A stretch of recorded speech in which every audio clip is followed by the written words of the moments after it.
30,000 से ज्यादा आदिवासियों पर शोषण और अत्याचार के मामले दर्ज हैं कि प्रवेश शुक्ला को गिरफ्तार करके पुलिस लेके जा रही है। ऐसा लग रहा है कि प्रवेश शुक्ला खुद पुलिस को गिरफ्तार करके थाने लेकर के जा रहा है। एक पुलिस वाले ने एक महिला को कार के आगे बोनट पे डाल करके घंटों घसीटा है उसको। उसका जो गृह मंत्री है नरोत्तम मिश्रा, उसकी क्या जाती है। एक पति पत्नी के बीच का मामला है जो कि वायरल हो गया। वायरल हो जाने के बाद उसकी सजा भी मिली। और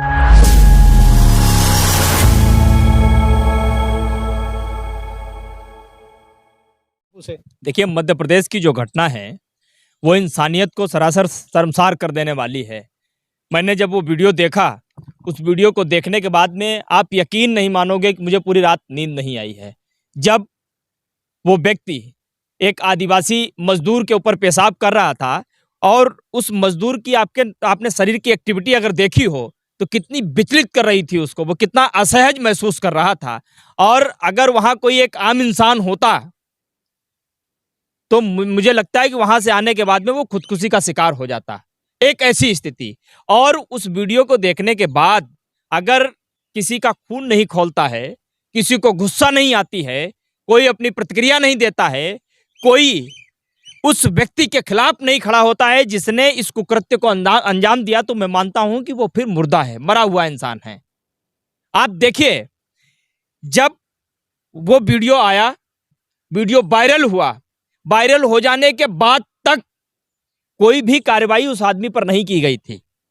और जब लगा कि वीडियो वो बहुत तेजी से पूरे हिंदुस्तान में वायरल हो गया, हिंदुस्तान के बाहर भी वायरल हो गया, तब महाशय विधायक जो थे और विधायक का जो प्रतिनिधि था, विधायक ने अपने प्रतिनिधि होने के दावे को ही नकार दिया। कहा कि ये तो झूठ फैलाया जा रहा है, उसमें जिसको जो व्यक्ति इस पूरे के पूरे अंजाम को दे रहा है वो हमारा प्रतिनिधि है ही नहीं। और 3 अपने प्रतिनिधियों के नाम बताता है, और लेकिन यह भी बताता है कि ये जो चौथा व्यक्ति है जिसको हमारा प्रतिनिधि बताया जा रहा है, ये हमारा प्रतिनिधि नहीं है, लेकिन मैं इसे जानता हूं। ये बहुत रसूखदार परिवार से आता है, बहुत मजबूत परिवार से आता है। और कई एक मामले, ये तो एक मामला है जो बाहर निकल करके आया, वायरल हो गया, हमारे तुम्हारे संज्ञान में आया, लेकिन कई ऐसे मामले हैं जो उस व्यक्ति के द्वारा मध्य प्रदेश में ही तमाम आदिवासियों पर इसी तरीके से शोषण और अत्याचार करते हुए हैं। प्रदेश की बात कर रहे हैं, जब शिवराज सिंह चौहान से पूछा गया तो उन्होंने कहा है अपराधी का ना कोई परिवार होता है, ना जाति, ना धर्म, ना कोई पार्टी होती है, अपराधी केवल अपराधी होता है। इससे पहले भी तो तमाम वो अपराध कर चुका है, इससे पहले भी तमाम वो अपराध कर चुका है। मध्य प्रदेश एक ऐसा राज्य है पूरे भारत में जहां 30,000 से ज्यादा आदिवासियों पर शोषण और अत्याचार के मामले दर्ज हैं। 18 साल के शासनकाल में ये कीर्तिमान स्थापित किया है उन्होंने। और आदिवासी समुदाय, आज शिवराज चौहान जी आनन फानन में ये बात इसलिए बोल रहे हैं क्योंकि उन्हें मालूम है कि इस साल के अंत में चुनाव है और चुनाव में कहीं नुकसान ना हो जाए, इसलिए आनन फानन में आपने फटाफट आकर के ये बयान दे दिया। और कहाँ अरेस्ट कर लिया?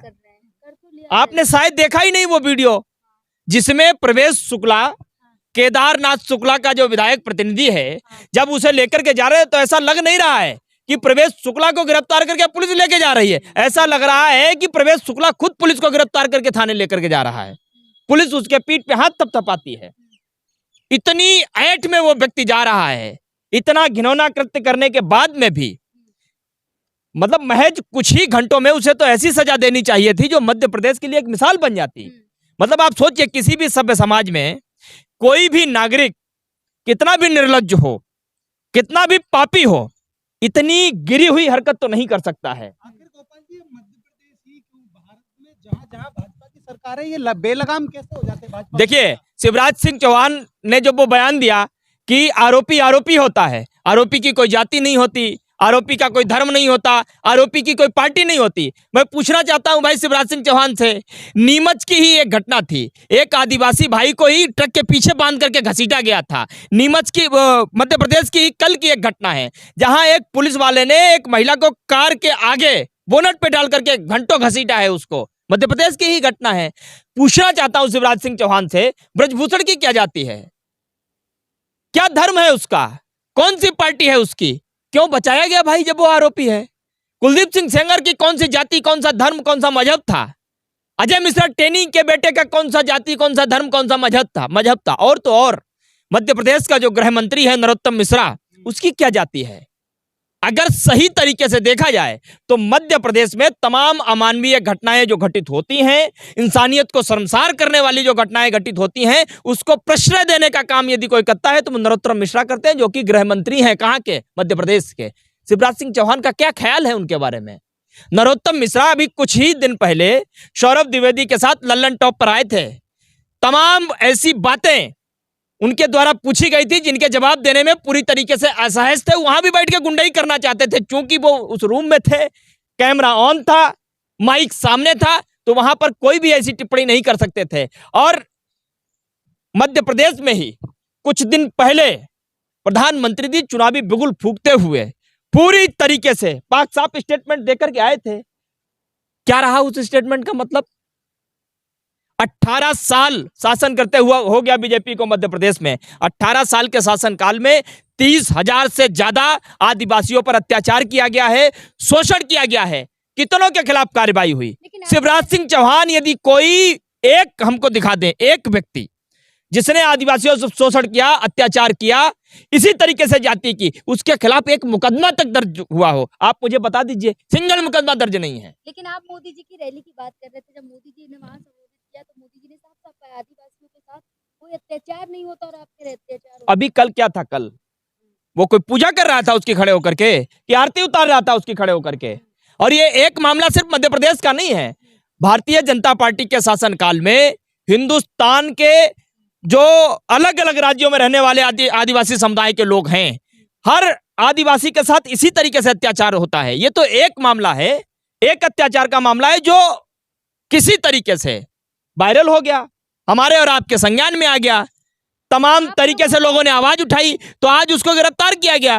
गिरफ्तार करने के बाद उसको थाने में कैसे लेकर के जाया गया आपने देखा होगा। तो ये मानसिकता बिल्कुल स्पष्ट दर्शाती है कि भारतीय जनता पार्टी आदिवासियों को सिर्फ वोट बैंक का एक वो समझती है कि आपने वोट दे दिया, उसके बाद हमें आपसे कोई लेना देना नहीं। राष्ट्रपति भी तो एक आदिवासी है ना। जो पार्टी इस देश में दलितों, शोषितों, वंचितों, आदिवासियों की बहुत शुभचिंतक अपने आप को बताती है, इस देश की प्रथम महिला नागरिक द्रौपदी मुर्मू जी, जो कि हमारे देश के राष्ट्रपति हैं, उनको एक मंदिर में प्रवेश करने नहीं दिया जाता है। मंदिर का पुजारी ये कहता है कि पहले वहां आपका बुलावा आएगा। अरे भाई, देश के प्रथम नागरिक के लिए बुलावा आएगा, तब आप उसे मंदिर में जाने दोगे? तो ये सोच स्पष्ट दर्शाती है। और तो और जब मध्य प्रदेश में खड़े होकर के प्रधानमंत्री जी अपने भाषण के दौरान आदिवासियों की बात करते हैं, पसमानदा मुसलमानों की बात करते हैं, शोषितों, वंचितों, दलितों की बात करते हैं, तब मुझे वो जब संसद का उद्घाटन हो रहा था, नई संसद का उद्घाटन किस तरीके से हो रहा था, हमको वो पूरा दृश्य हमारे आंखों के सामने आता है। आपने राष्ट्रपति को बुलाया नहीं, आपने कम से कम बुला के बैठा ही लिया होता अगर उनसे नहीं करवाना था। आपने उनको बुलाया नहीं। आप तमिलनाडु से एक विशेष जाति के लोगों को, एक विशेष धर्म के लोगों को ले आकर के आपने क्या संदेश देने की कोशिश की? किस देश में हिंदू, इस देश में सिख नहीं है, इस देश में बौद्ध नहीं है, इस देश में जैन नहीं है, इस देश में पारसी नहीं है, अल्पसंख्यक नहीं है। आपने तो सबको नकार दिया सिरे से। फिर आज कौन सी बात करने के लिए आप गए हो? लेकिन ज्योति मौर्य का मामला तो आपने भी सुना होगा ना, लगातार सोशल मीडिया पे वायरल हो रहा है। देखिए, वो एक मामला पूरा अलग है। वो एक पति और पत्नी के बीच की लड़ाई है। उस मामले में मैं जाना नहीं चाहता। आप कह रहे पति पत्नी के बीच की लड़ाई, लेकिन जिस तरीके से वायरल हो रहा है वो तो आपको भी पता है ना। अब वो पति पत्नी के बीच की लड़ाई तो नहीं रह गई है। देखिए, वायरल हो रहा है तो उसमें हम तो सीधा सीधा एक बात कहते हैं कि एक पत्नी ने पति के विश्वास के साथ छल किया है, कपट किया है, और उसको सजा उसकी मिल गई है। और आगे भी मैं समझता हूं कि हिंदुस्तान के तमाम लोगों को, मैं कहता हूं कि हिंदुस्तान के तमाम लोगों को ऐसे मामलों से सीख लेनी चाहिए। और जो ज्योति मौर्य जी ने किया है, उनके एक इस कृत्य ने हिंदुस्तान की तमाम महिलाओं को, आगे उनकी पढ़ाई लिखाई पूरी हो सकती हो, आगे वो कुछ बन सकती हो, उस पर रोक लगा दी उन्होंने। अविश्वास पैदा हो जाता है लोगों में, बहुत फर्क पड़ता है ऐसी घटनाओं से। एक बहुत ज्यादा एक पोस्टर वायरल हो रहा है इसके बाद कि बेटी पढ़ाओ लेकिन बहू ना पटाओ, ये तो आपने भी देखा होगा ना। देखिए ये तमाम तरीके की ऐसी चीजें चलती हैं, और ये एक पति पत्नी के बीच का मामला है जो कि वायरल हो गया। वायरल हो जाने के बाद उसकी सजा भी मिली और इसका मुझे लगता है इस पे मुझे कोई स्पष्टीकरण देने की बहुत ज़्यादा ज़रूरत नहीं है। लेकिन मैं इतना ज़रूर कहता हूँ कि जब ऐसी घटनाएं समाज में घटित होती हैं तो समाज के ऊपर बहुत प्रभाव पड़ता है। बहुत से लोग अपनी सोच में बदलाव कर लेते हैं, जो बदलाव नारी सशक्तिकरण की ओर बढ़ती हुई दिखाई देती है, वो वापस आती हुई दिखाई देती है। तो ऐसे मामलों से जो है बहुत बचने की ज़रूरत होती है। लेकिन कई आपने देखा होगा कि मीडिया में लगातार दिखाया जा रहा है, इस मामले के बाद कई महिलाएं ऐसी थी जो पढ़ रही थी, उनको घर वापस बुला मैं लिया क्या गया। कह रहा हूँ, समाज के ऊपर प्रभाव तो पड़ता ही है, बहुत बुरा प्रभाव पड़ता है।